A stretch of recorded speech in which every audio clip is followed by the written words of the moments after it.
Right up front, I just want to say, moms, happy Mother's Day. We so appreciate you. I wish that we verbalized it and communicated that to you better and more often because you deserve that. But we do. We love our moms. Canyons Church loves moms. I love my mom. Mom, thank you so much. I love Amy. Luke loves his mom. So we are so grateful for moms. This world would be so much worse without moms. Wouldn't you agree?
Hello, welcome to Canyons Church. My name is Caleb Carlisle, and we are so thankful that you have tuned in today. We are starting part 2 of parenting in the 21st century today. Now, you might be thinking, man, I don't have kids, or I've already moved on past that chapter in my life. I promise you there's some great content in today's message, so I'm thankful that you're here for that. Another thing is, our mission at Canyons Church is to lead people into a growing relationship with Jesus Christ. So if you feel like you need to take another step or you have some questions, please reach out to us on any of our social media pages, and we'd love to connect with you. Now I'm going to turn it over to Andrew for part 2 of Parenting in the 21st Century.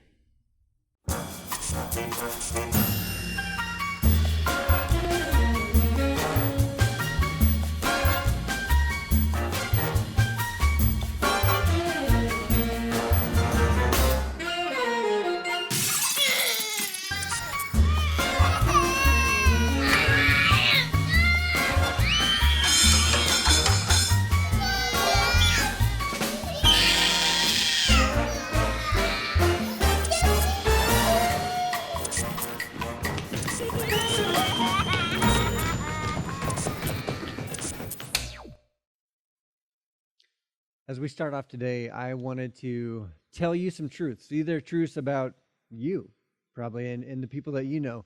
I think this is a truth about all of us, actually, that your parents' behavior, not their advice, determined whether or not you want to be like them or even with them. Have you recognized this in your life? Have you seen this play out? Maybe you didn't evaluate it that way, but when you start to think back, you're like, why did I start to avoid going home quite so much? You know, when I decided to leave home and I decided not to return home, what was the driving force in that conversation, the internal dialogue that I had? That it was actually your parents' behavior. It wasn't the words that they said. It wasn't even the advice that they gave, but rather it was their behavior, their patterns, their habits, the way that they treated each other, the way that they treated you. That actually played out into whether or not you wanted to be like them and whether you wanted to be with them moving forward. To take this a step further, your parents' behavior determined how much respect you had or have for them. Isn't this true? I mean, it doesn't sound very nice. It's not necessarily one that we get super excited about, but when it comes to your parents' behavior, and if you are a parent, when it comes to your behavior, that will determine how much respect you or your children will have for you. So, when it comes to parenting, behavior is a big deal. And we're going to start to look the next several weeks. We're going to look at some behavior when it comes to parenting, how we can parent even better than we currently are. Make sure we're looking through the right lenses when it comes to parenting. Now we are in part 2 of parenting in the 21st century. Last week we started off and we talked about some difficult conversations. Really, some of the major points there was just because you had parents doesn't mean that you know how to parent. Just because you were a kid doesn't mean that you know how to raise a kid. It's kind of like just because you had surgery doesn't mean that you know how to do surgery. At least I hope, because otherwise, what are we doing? But the biggest thing that we talked about last week was this real versus ideal tension. That in this life, that there's a reality, our current circumstances, what we're faced with day in and day out, whether it be family dynamic, whether it be what we were born into, whatever it might be, we have our realities.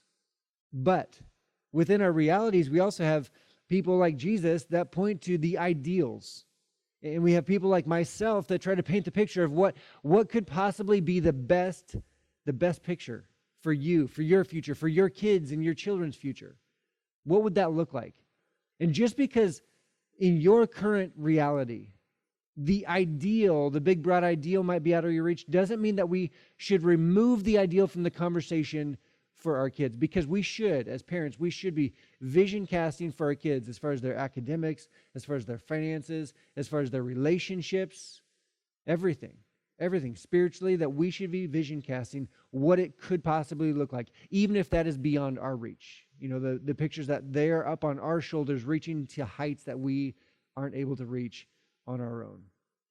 Now, this week we're going to start off. Jesus is he's talking to some religious leaders, and they've been offended by Jesus, and they kind of tell him as much. And his response, he starts off with a woe to you.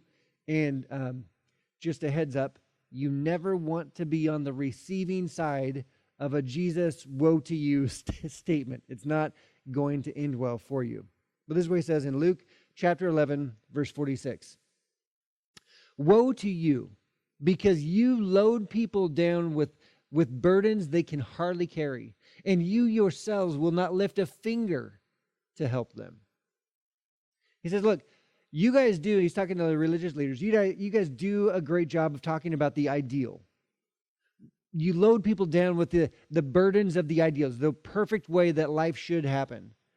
But when they're faced with their realities, you don't do a thing to meet people where they're at. And this is what we saw Jesus do. He would point to the ideal, but then he would embrace them in their reality. He would embrace them in their current circumstance. That he would acknowledge the sin. He would acknowledge how they're falling short of their hopes and the ideals. Yet he would embrace them and help them take the next step in their reality. This is one of the things that we said last week, that Jesus was all grace and all truth all the time. It wasn't the balance of grace and truth. It wasn't a pendulum swinging, graceful one day and truthful another. Like, it was all grace, all truth, all the time. And that should be us. That should be the direction that we move.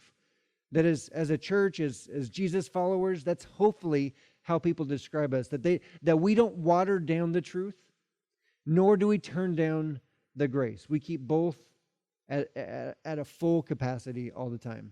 Now, there's one law, one command that Jesus gave us. And in this singular command, it actually lays down the foundation and the principles of what we're going to be talking about today, but also just in life in general. Everything goes back to this one singular command. Paul calls it the law of Christ. And it's, in essence, essentially, it's to love others as Jesus loved us. If you could boil it down, if you would just treat other people, if you would live your life in accordance to the way that Jesus loved you. Like, if you can understand the grace, the forgiveness, the margin, the patience, and everything that he added into and gave us as this gift. The way that he, like I said, it's this tension that he never leaned one direction or the other. The tension that he walked perfectly in the middle of between reality and ideal. That he just stood in the midst of that gap.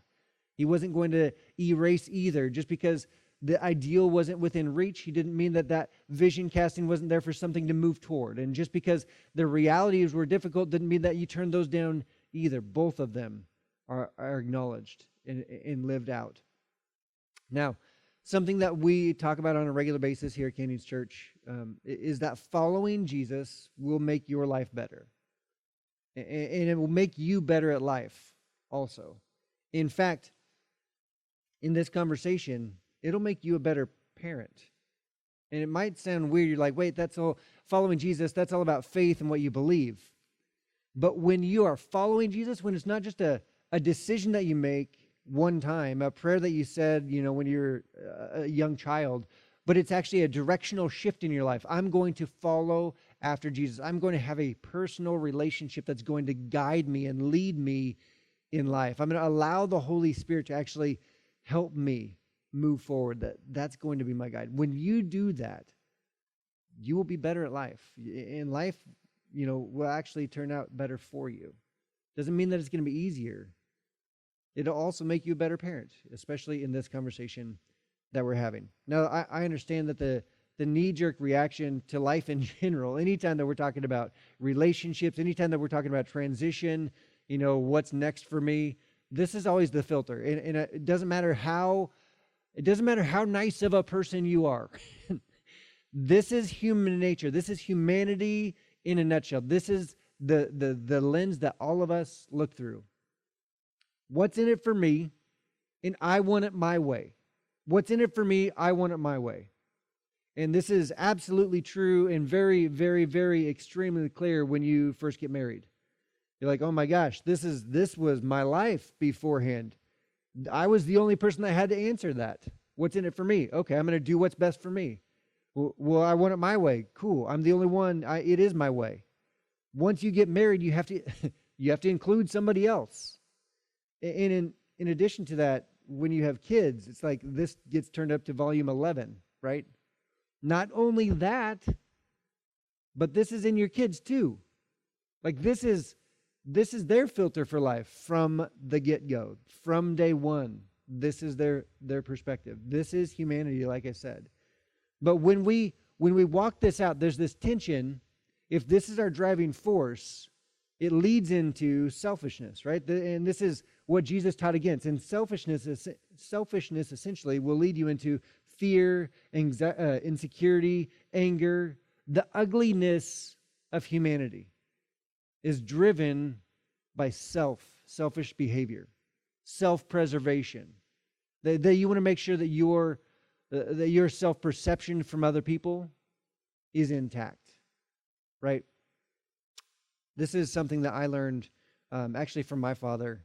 There's this moment that was so clear that he had his ego in check. At least it wasn't clear at the time, but looking back, especially as an adult, it's like, oh my goodness, that was some incredible parenting, Dad. They were just visiting. I talked to him about this moment. I think it was in like third grade, something like that.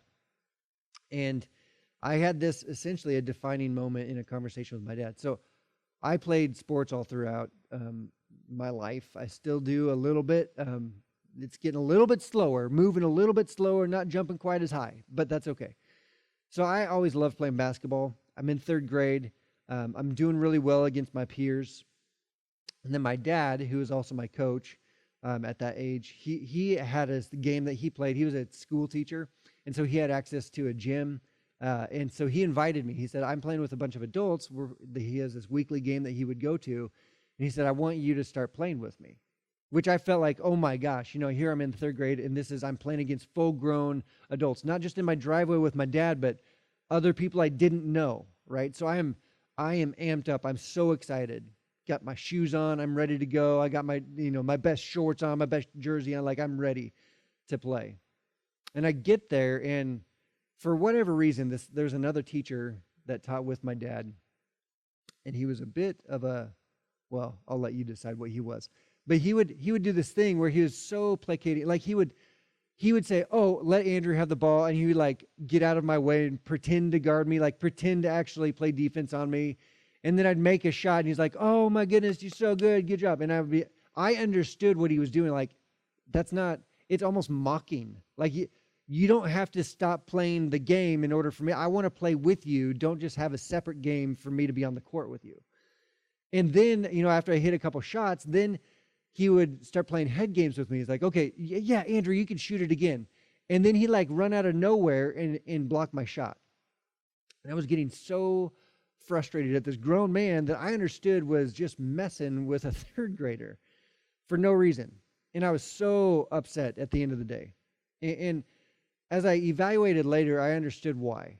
It wasn't that I was angry at him. It was more that I was embarrassed, right? Because I felt like my dad had invited me into something. And he'd given me this honor that he had enough confidence to invite me into this game that I didn't know if I was able to do, compete at. And then in addition, in that game, I let him down, and then I let my team down, right? Because I became a weak spot, a weak link on the team that I was in. And this is just a pickup game. It doesn't matter anything, but in that game that night, I was a weak link. I'd never been a weak link on any team I'd ever been on before. I felt horrible. We get back in the car, and we're driving home, and I'm very quiet, and I'm working very hard to hold back some tears, some emotion. And my dad had this conversation with me. And neither of us knew that this was going to be a conversation that would be, something that we even remembered later on. But my dad started to talk to me. He said, what happened out there? Why was that difficult? How did that make you feel? And then he said, Andrew, here's what I know. I'm not going to decide for you. I'm not going to tell you that you should take a break and we're not going to do this again. I'm not going to tell you and make that decision for you. It's going to be a decision that you make. Because here's what I believe, that as difficult as it was tonight, you have the ability, you have the capability, you have the potential to play with those guys. I know you can. It's not even a question for me. And if that's what you want to do, great. I will continue to try to help you out, get there, and do well. But if you want to break, that's up to you, and that's fine. That's okay. What I didn't realize and what my dad didn't realize was that this was a defining moment for me. And defining moments are greater than teachable moments. This isn't just some nugget that he was passing on. This actually, when I look back, this was a moment that later on, it further proved to myself, it defined who I was. It uncovered the type of person that I believed that I was and who I actually was. Because my dad did this incredible thing for me. He gave me this gift of choosing to either step back from a challenge and removing me from, shielding me from it, or allowing me to step into it. And from that point forward, I stepped into challenges. I stepped forward into them. I came back the next week and I played again, and this time I was not having it with that other teacher. I was going to shoot my shot, and I was going to do what I needed to do in order to win. I felt way better after that. All smiles, high fives. It was wonderful. It was great. But that was a shift for me. I learned more about who I was. And my dad gave me that gift. And it was because his ego was in check. Because my dad, if his ego wasn't in check, if he was too concerned about himself, if he was too concerned about what the other guys thought about him, this guy that's bringing this kid to the game, then he would have done it differently. He would have made excuses for me. He would have actually pulled me from the game ahead of time and been like, this isn't working out. Why don't you go sit on the sideline? He would have told me, I'm just going to make the choice for you. This isn't for you yet. We're going to take, we'll come back next year maybe and see if this is better fit for you then. No, my dad didn't allow any of that to affect him. In fact, what he communicated to me was that his confidence didn't waver, that he was still proud of me. And not only that, but he still had ultimate confidence in my potential, and not just eventual potential, but right now. It was incredible. Amazing. Defining moments are greater than teachable moments. You can't always plan for them. You don't know when they're going to happen. But as a parent, we should lean into those moments. We should lean into those conversations, because one of those conversations may stick. One of them, we may actually be defining our child and who they become. It's not just a teachable moment. It's a defining moment.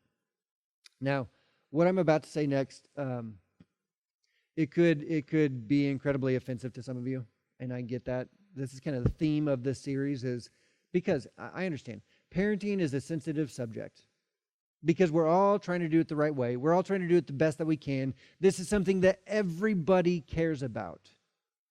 But none of us want to admit that we're doing it wrong, or we could be doing it better. We all think that we've got it figured out, but let's just be clear, none of us really have it figured out. So if you have, if you're frustrated with what I'm about to say, and you feel like, you need to air those grievances, you want to argue with me, you just go ahead and email me here at the1andy@northpoint.org. That's not my email. That's a joke. We are partners with the North Point Network. Andy Stanley. This is a weird email for Andy Stanley. I don't know why he chose that one. That's also not true. But here's what I know. Here's the difficult part of it. The truth that so many of us wrestle with when we first start off our families, where we think that our family doesn't start until we start to have kids. And that's just not true. Your family starts well before that. In fact, you were already a family before you ever had kids. So it's not just that you had kids and now you're a family. Your kids are joining what already exists. They're coming alongside you. They're not the center. You are. Your marriage is at the center. That relationship is the most important. Now, what I've been told, and if I could kind of just clarify what I was trying to say last week, the greatest gift that you can give your children is a front row seat to a healthy marriage. The healthy marriage is the priority. In your family dynamic, if you get this right, everything else will go so much easier. And I know it's difficult. I know it's hard.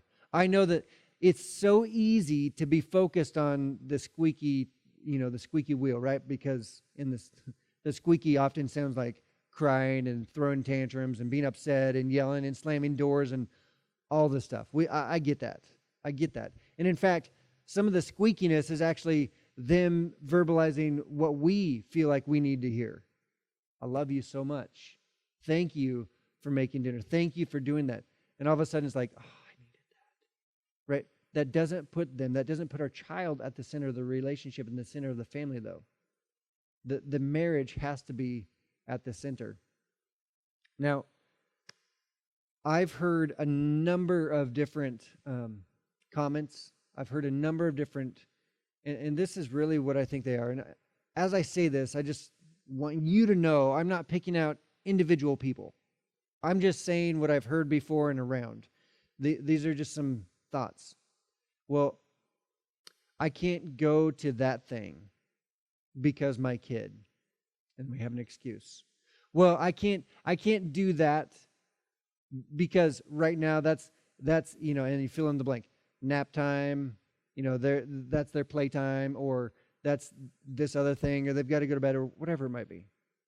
Yes, they've got to go to bed. Yes, there should be healthy parameters, and yes, there should be you should have a calendar or a schedule for your child.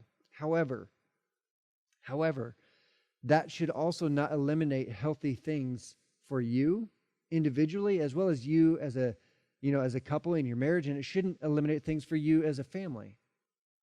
Just because there's another person to try to balance out and navigate through this scheduling system that you've had in place for a while, and yep, I know. It's easier. It is easier for the child if we don't change if we change everything to them.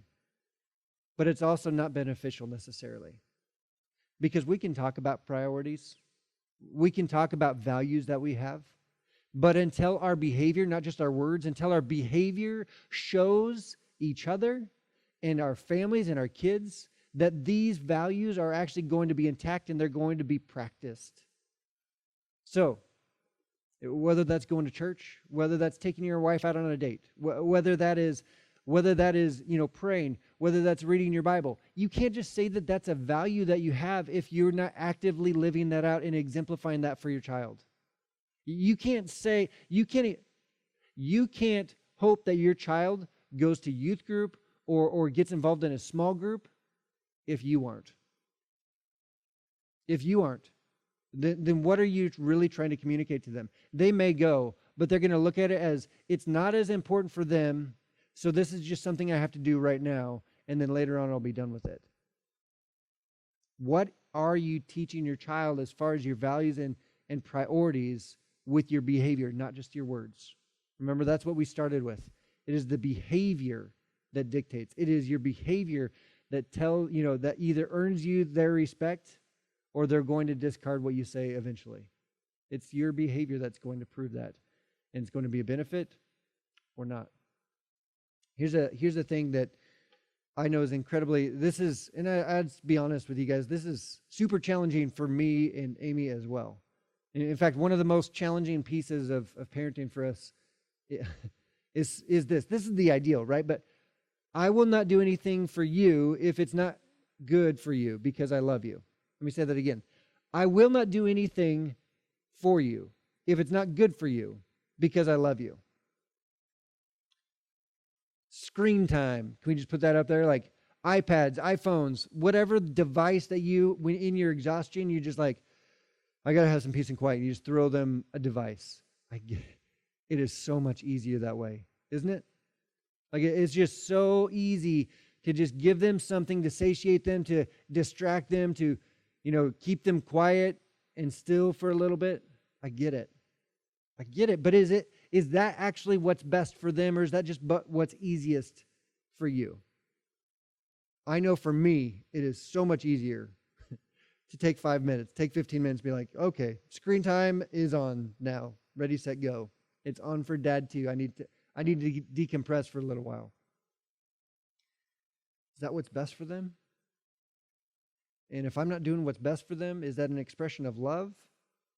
Or is that an expression of me taking care of me and prioritizing me first? That's a hard one. That's hard to navigate, isn't it? Now, with all of this, thankfully, we don't just have Jesus' single command to love others the way that he loved us. And that's what everything hangs on, but we don't have, really good handles on that. Maybe throughout the series we can call those love handles. Those are different than the ones that I'm starting to develop in my adult life. But let's put some love handles on this. These are, and we're going to look specifically at a lot of Paul, the Apostle Paul, his writings. And in different letters, he gives us a lot of the one another statements. That you encourage one another, that you submit to one another, that you care for one another, that you forgive one another. Those are the one another statements. As you read through a lot of the New Testament letters that Paul wrote, you're going to find those one another statements that kind of, they put handles on what it looks like, the implementation of God, of Jesus' love that he gave us, the single command to love others the way that he loved us, and he loved us by these one another's. Another example, and probably the most famous and also the most clear picture of what love looks like, the authentic, true experience of love, what it looks like, is found in one of his letters, Paul's letters, that he wrote to some Christians that were in Corinth, which is found in Greece. So the letter is called 1 Corinthians chapter 13 is what we're going to be focused on. But we're going to, just for the rest of today, we're going to look at 3 individual words. Just 3. That's it. That's going to be the priority focus for the rest of our time together today. So, 1 Corinthians 13, verse 4. Love is patient. I know. Why do we have to start there? Why can't we start with love is fun and exciting but love is patient is excruciating. Right? That is so difficult when it comes to parenting. This is honest, okay? So I'm working on this message. I write this verse or this sentence down. Parenting is a decision to live with interruptions. I write that down. I feel great about it. I'm like, that's what it is. It's a decision to live with interruptions in your life now. And interruptions, we know, are not ideal because they're an interruption. They are distracting from what we're trying to do, right? They're taken away from our focus at that point. I write this sentence down, push the period, and I was like, okay, feel good about that. I immediately get a text. This is not a joke. This is real life. I get a text from a friend of ours letting me know that my 4-year-old son, Luke, is in the front yard playing right next to the street by himself. Yikes, right? So I run upstairs. I leave this, I leave my work. I was working late anyway, but I run upstairs and I see him and he's out, just as he said, out by the driveway, right by the front yard, by the road. He's got mail in his hand. And apparently when I got Luke back inside and I was talking to him about how dangerous that is, and we never play outside in the front yard by yourself, that you can only be outside with a parent anyway, that all these things, right? All the right parenting things to say. And what he tells me is that he saw the mailman show up, and so he wanted to go get the mail for us. He's being a big help. He's being a big helper. Parenting is a decision to live with interruptions. That's what it is. Day in and day out, you're going to have a plan, and that's going to just get tossed out the window because there's 500 other things that are going to get in the way of your goal. Didn't used to be that hard. Didn't used to be that difficult. Parenting's hard. It is brutal. It's so incredibly amazing as well. But when it comes to love, and when it comes to loving our children, and again, Paul's not writing this specifically about parenting, a parent-child relationship. He's just talking about love in general. But this is absolutely applicable for parenting. That love is patient. That love decides to move at somebody else's pace rather than our own. That we have this natural pace in life. And when we love someone, we defer to their natural pace rather than our own. Because what happens if we start to move at our natural pace and we expect everybody else to move at our pace, then essentially we will cause separation. We will run away from other folks, right? That's what happens. If I make sure that everybody has to run at my pace, there's only certain people that are going to be able to run at my pace. And then other people are going to be like, see you later, old man. And you're going to take off and leave me in the dust. Because that's not patience. Because love moves at somebody else's pace. Love is patient. Love moves at someone else's pace, even if it's not your own natural pace. That's true in our marriage, for sure, and it's also true as far as parenting goes. Now, another letter that Paul wrote, he actually talks to parents, and specifically fathers this time. He says, "Fathers, do not embitter your children, or they will become discouraged." Do not embitter your children. This is another way of saying do not aggravate or provoke is another word that's used often in different versions, or do not exasperate your children, or else they will get discouraged. Essentially, if you're only about your thing, your way all the time, and it's not allowing your child to move at your pace, that they can't keep up with you, it's creating that separation.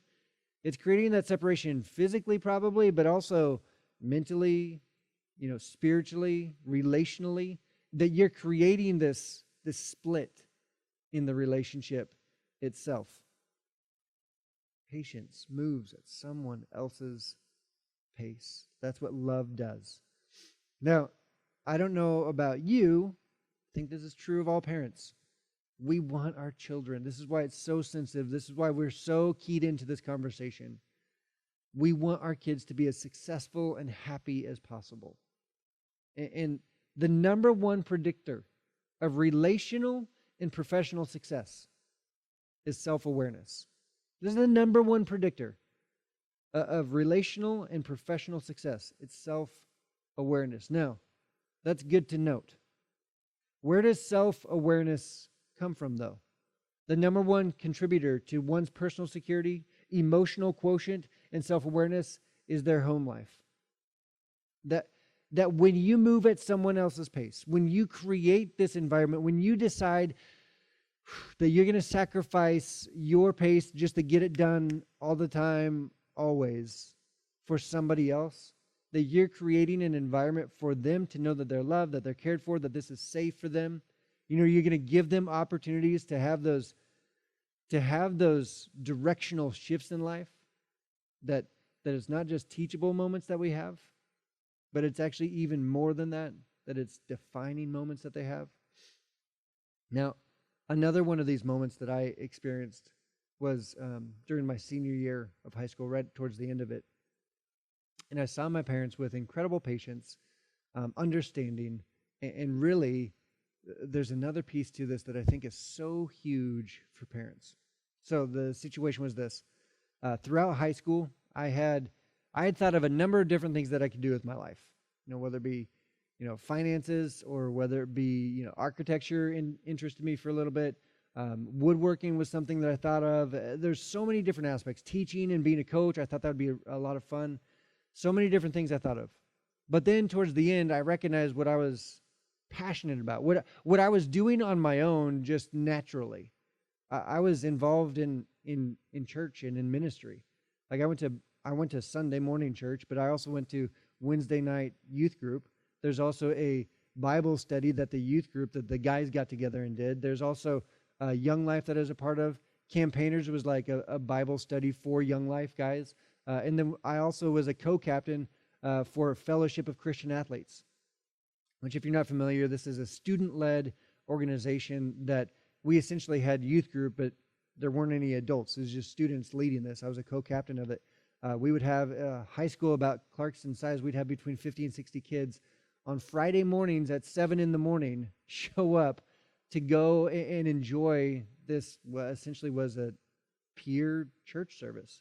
It was incredible. It was awesome. Anyway, I was just involved. That's what I was normally and naturally involved with. That's what I was passionate about. And I recognized if I wasn't doing that with my life, then there'd be an element that I feel like would be missing. So I came up with this plan with my parents of, well, I'm going to go to George Fox, which was where my sisters went to, George Fox University in Oregon.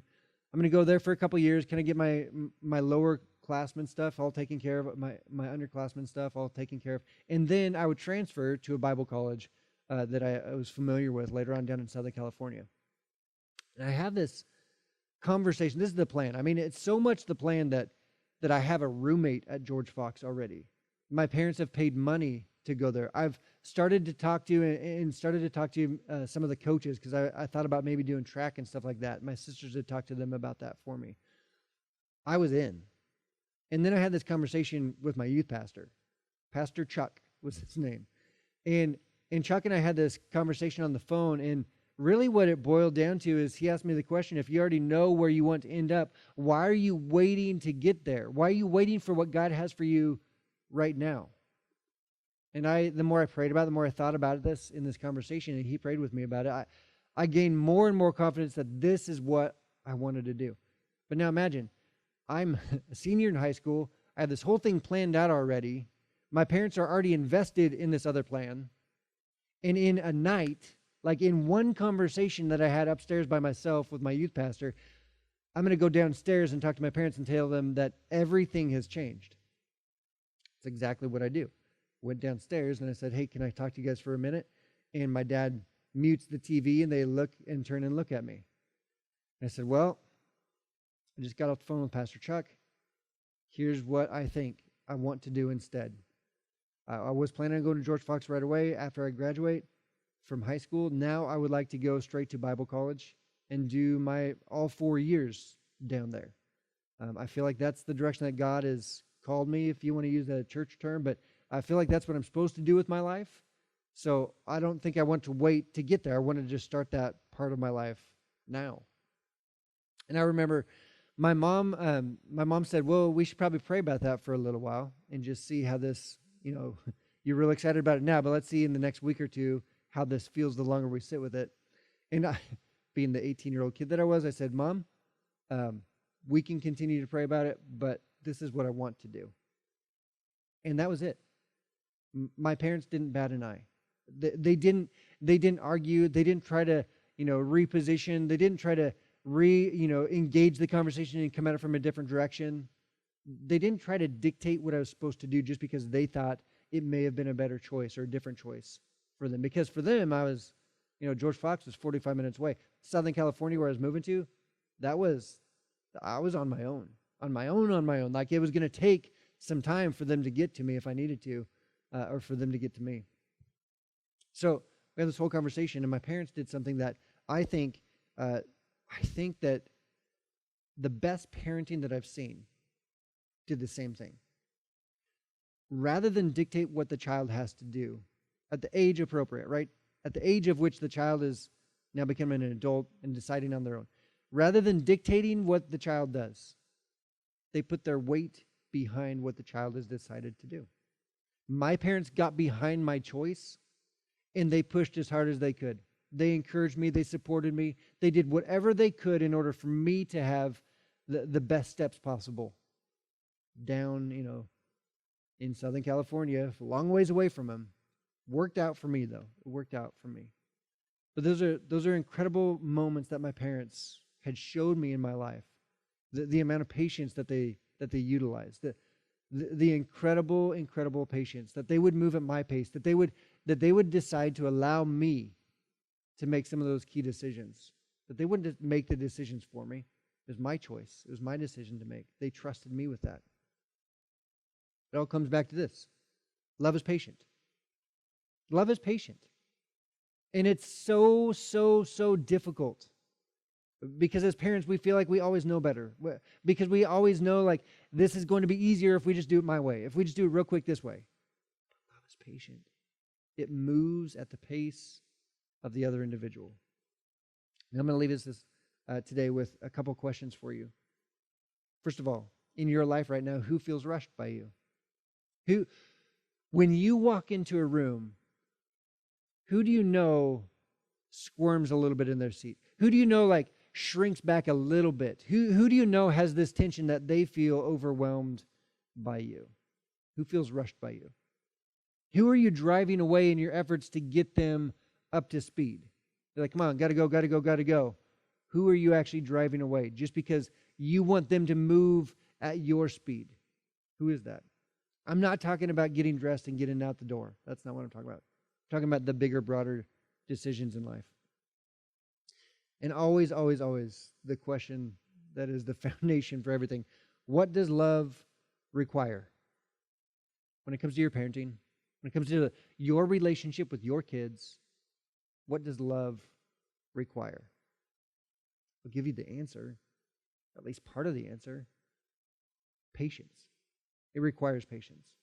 Now, this is not all that Paul said. He didn't stop with love is patient, and that's the end of it. No, he wrote a lot more, and we're going to dive into what he wrote next time back here at Canyons Church Online, Parenting in the 21st Century, Part 3. Let me pray for us.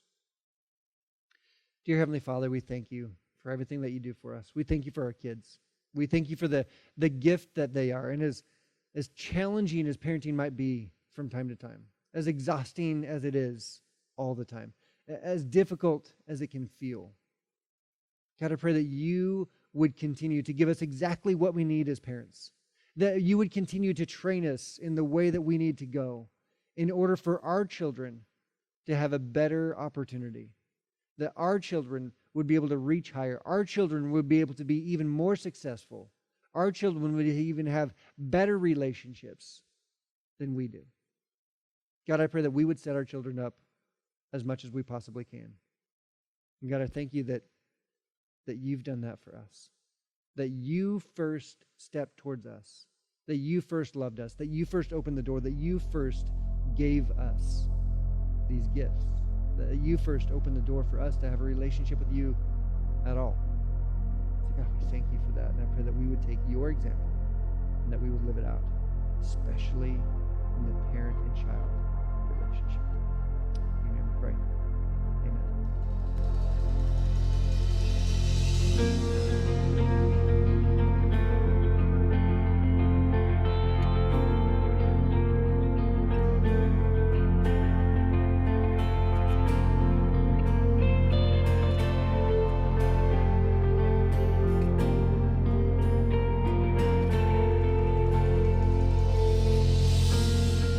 Teach me how to listen.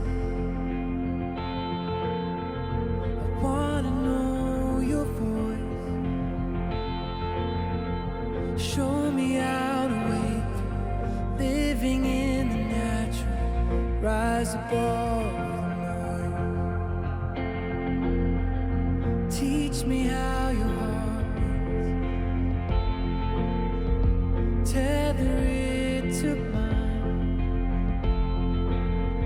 The surgery's worth it. Get below the surface, open up my eyes. I wanna see heaven, so let your kingdom come. I wanna see heaven, so let your kingdom come.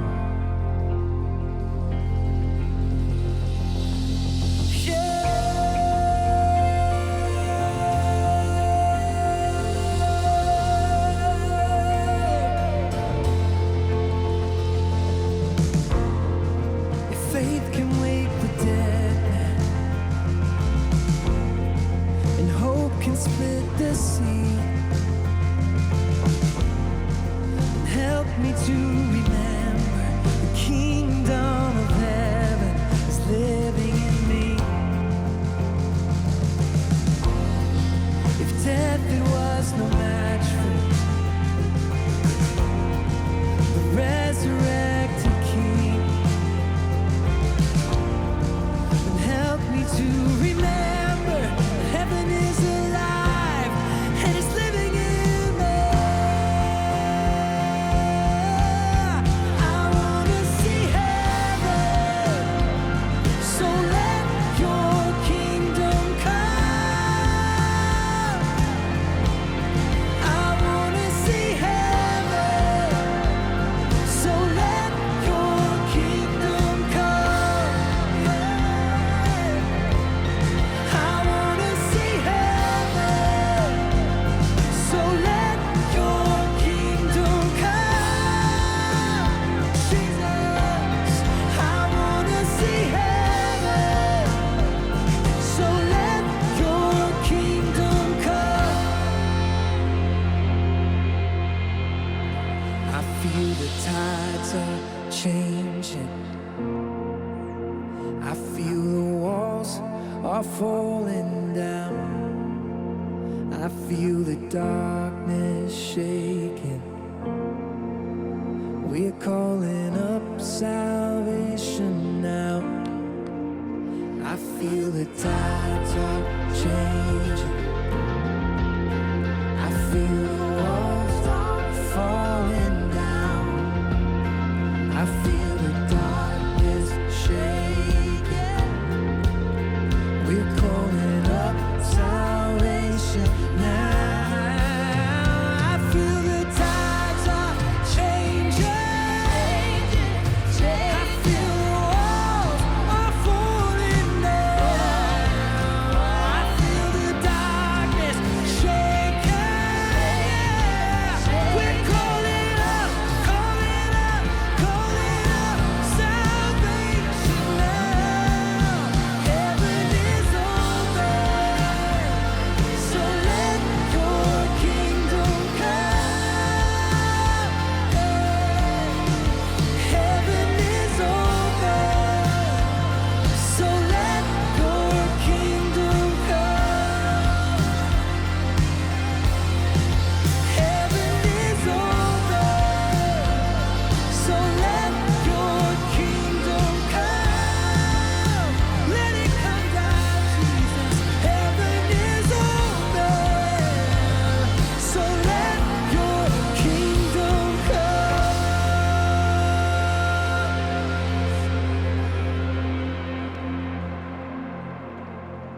Thank you for joining with us this week. And again, like I said, come on back next week for part 3, parenting